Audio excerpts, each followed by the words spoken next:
Buenos días, amados de Dios, que el Señor pueda estar mostrando su favor, sus cuidados sobre sus vidas. Yo quiero hoy compartir con ustedes un tema interesante porque en la anterior reflexión compartí consejos prácticos sobre el devocional, cómo prepararse, el mensaje a la iglesia. Esta noche quiero compartir sobre el pecado imperdonable, la famosa blasfemia contra el Espíritu Santo. Es un tema que preocupa a bastantes creyentes. Esto me alegra, por la inquietud o temor que puede venir del Señor en el corazón de algunos creyentes que desean saber más de esto porque su anhelo de agradarle y no ser de tropiezo está creciendo en sus vidas. Vamos a responder esto esta tarde para compartir con los hermanos. Había dicho que debía algo más sobre el devocional o el desayuno con Dios. Esta cita con Dios es mejor hacerla al comenzar el día. Puedes escoger, hay libertad para hacerlo en cualquier momento. Algunos lo prefieren hacer de noche porque es cuando están más libres, están menos presionados, pero el Señor nos dio el ejemplo de hacerlo a la mañana. Los judíos apartaban 3 momentos para orar con Dios. Oraban a la mañana, al mediodía y al atardecer. El creyente o seguidor de Jesús puede hacerlo cuando quiera y donde quiera, en cualquier circunstancia. Lo importante es hacerlo al comenzar el día, ponerse en sus manos. Esto no solamente fue el ejemplo de Jesús, es su anhelo encontrarse contigo, proveer para la jornada, pasar tiempo contigo, mientras el Espíritu Santo hace su obra, tanto en tu alma como en tu mente, como en tu corazón. En Mateo 5, como en Juan 17, hay indicaciones muy importantes cómo conversar con Dios. Son enseñanzas del Señor y ejemplos que Él nos ha dado y, por lo tanto, son la voluntad de Dios y debemos tomarla muy en cuenta. ¿Por qué? Porque tendemos la tendencia a seguir las enseñanzas de los hombres y no la de Dios. Así como antes compartí consejos prácticos, hoy quisiera enfocarme en lo que Jesús enseñó.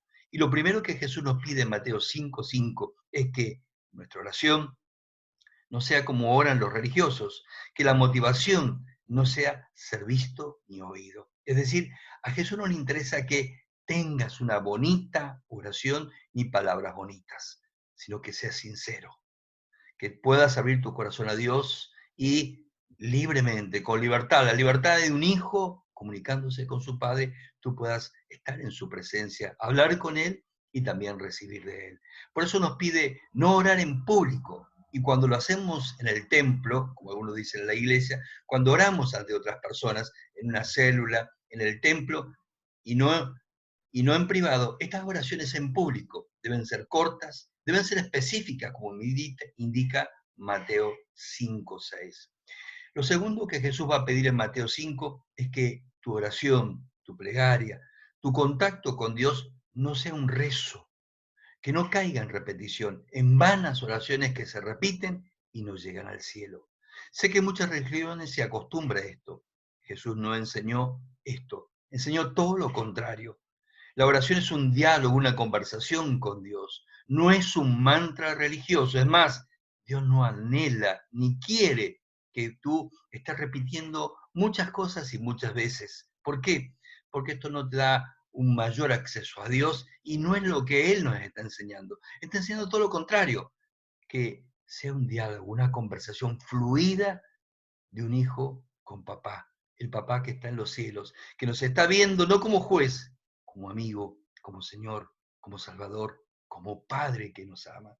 No repetir implica dos cosas. Primero, no comenzar siempre de la misma manera. Hay gente que acostumbra a hacer sus oraciones y siempre va a comenzar de la misma manera, diciendo, papá amado, Padre del cielo, Señor, continuamos en tu presencia.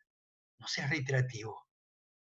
Conversa con Dios con libertad. Sé natural, como lo harías con alguien que te importa mucho. Y Dios, en verdad, cuando nos ponemos en contacto con Él, le interesa que lo hagamos de alguien que ama a alguien que es amado. No debemos repetir la misma forma.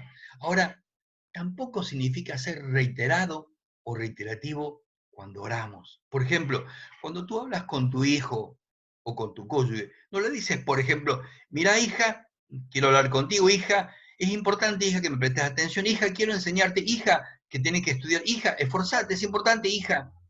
Esta reiteración también, costumbre de algunos, es porque no hemos comprendido que no debemos repetir la oración para ser oída debe ser dirigida al Padre, como Jesús enseñó en Mateo 6:9. Es muy claro respecto a esto. Él enseña a continuación, lo sorprendente es no solo dirigirnos a Dios. En el verso 8 va a decir algo muy interesante. No solo nos pide no ser como los paganos, sino, aparte de no caer en repeticiones vanas, Él pide y nos dice algo importante. Ya sabe lo que necesitamos. Sin embargo, aún así desea que oremos. No para pedir, que está al final de la oración, modelo, sino que la oración es una conexión con Dios, un contacto directo con Dios. Tanto Jesús como en Juan 16:24 nos enseña como Pablo en 1 Timoteo 2:5 a que Jesús es nuestro mediador, nuestro intercesor, nuestro único y válido intercesor. Nadie, ni Pedro, ni Pablo, ninguna persona que está en los cielos es omnipotente, omnipresente. Nadie puede escucharnos porque están allá, no están acá. Y Jesús fue muy claro. Si te enseñan a orar a otra persona que no sea a Dios, en el nombre de otra persona que no sea Jesucristo, no te han enseñado el Evangelio correctamente. Jesús fue muy claro, hasta ahora nada habéis pedido en mi nombre, pidan y recibirán. Nos enseña a orar al Padre en el nombre de Jesús. No nos enseña como algunos acostumbran, Señor Jesús. No, no oramos a Jesús. Oramos al Padre, Padre nuestro que estás en los cielos. Jesús es el único mediador, es el que está a la diestra del Padre en los cielos y dice Hebreos 9 claramente, intercediendo por nosotros. Ahora, ¿no sabes cómo orar?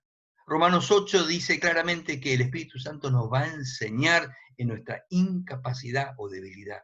Él nos va a ayudar. Incapacidad porque a veces no sabemos. Debilidad porque a veces estamos bajo presiones, dificultades y nos cuesta hablar con Dios. El Espíritu Santo nos va a enseñar y guiar si nos ponemos en sus manos.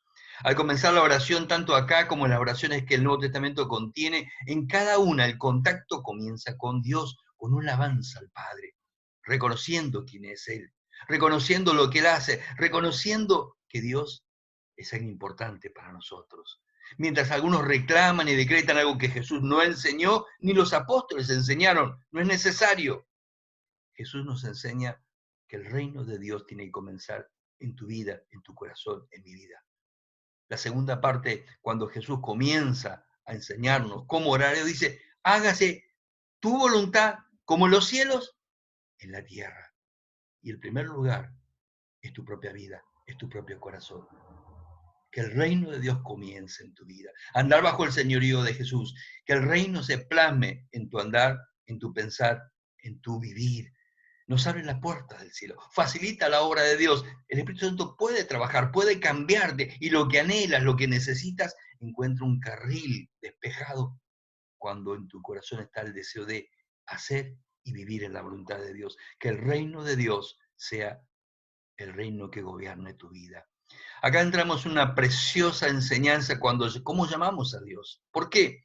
Se han escrito tanto, se ha debatido tanto. ¿Cuál es el nombre de Dios? ¿Cuál es el nombre de Dios en hebreo? ¿Cómo se produce en castellano? Tenemos que mantener el hebreo. Tanta gente que enturbia algo tan simple y sencillo. Y Jesús fue tan claro, tan simple. Padre nuestro que estás en los cielos. No te preocupes. ¿Cómo se pronuncia en hebreo, en griego, en latino, en lo que sea? Simplemente Dios es y quiere ser tu papá. Y puedes dirigirte a Él como Padre. Los vericuetos religiosos, no te enredes en ellos, no ayudan. Al contrario, te van a alejar de Dios y van a entorpecer el contacto, la comunicación con Jesús. Le podemos llamar papá, Padre del cielo, Padre amado, Padre de mi corazón, Padre que da vida, Padre de la palabra, Padre de promesa, Padre de consolación, Padre de misericordia. Hay tantas maneras. Es interesante que cada vez que el Nuevo Testamento presenta a Dios como Padre, añade un genitivo, algo que exalta alguna particularidad de su persona, de su obrar, de lo que Él es para vos, para mí. Él busca hijos y personas que respondan a su llamado, a estar en contacto con Él. Señor, que lo amen y lo amen como solo Él les puede poner en tu corazón. Que puedas estar esta mañana, este día, en contacto con Dios. Y recuerda, Dios te ama y anhela una oración de tu parte y hablarte a ti. Más tarde voy a reunirme otra vez, voy a mandar otro mensaje, y este mensaje es, como compartí al comienzo, la blasfemia contra el Espíritu Santo. Te animo a que estés orando, preparándote, vamos a pasarte algunas canciones para que puedas estar en tu casa como iglesia, celebrando a Dios, pero también esperando cómo honrar a Dios con tu palabra, con tu vida, con tu corazón. Que así sea, amado de Dios.